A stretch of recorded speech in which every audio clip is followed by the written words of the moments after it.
تازہ ترین ویڈیوز کے لیے چینل کو سبسکرائب کر کے بیل آئیکن اور آل نوٹیفیکیشن پر کلک کریں تاکہ آپ کو ملے ہر اپڈیٹ سب سے پہلے۔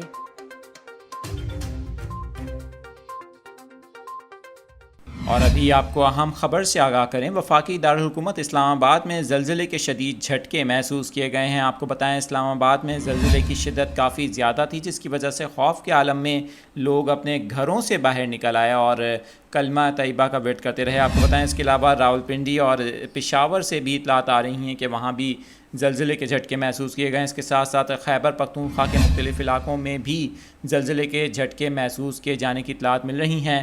اس حوالے سے جو ابتدائی معلومات سامنے آئی ہیں ان کے مطابق زلزلے کی شدت 5.3 ریکارڈ کی گئی ہے، جبکہ زلزلہ پیما مرکز کے مطابق اس کا مرکز کوہ ہندوکش کا پہاڑی سلسلہ ہے۔ آپ کو بتائیں کہ اس علاقے میں پہلے بھی متعدد بار بڑے زلزلے آ چکے ہیں اور حال ہی میں یہاں پر ایک زلزلہ آیا تھا اور اس کی شدت 4.3 ریکارڈ کی گئی تھی۔ اس کے وجہ سے بھی پاکستان کے مختلف علاقوں میں زلزلے کے جھٹکے محسوس کیے گئے تھے اور ایک مرتبہ پھر پاکستان کے مختلف علاقوں میں زلزلے کے جھٹکے محسوس کیے گئے ہیں۔ لیکن اسلام آباد سے آپ کو بتا رہے ہیں جہاں کی صورتحال وہاں کافی شدید جھٹکے محسوس کیے گئے اور لوگ خوف کے عالم میں اپنے دفاتر اور گھروں سے باہر نکل آئے۔ اس وقت آپ کو خبر دے رہے ہیں کہ پاکستان کے مختلف علاقوں میں زلزلے کے جھٹکے محسوس کیے گئے ہیں، جس کی شدت 5.3 ریکارڈ کی گئی ہے۔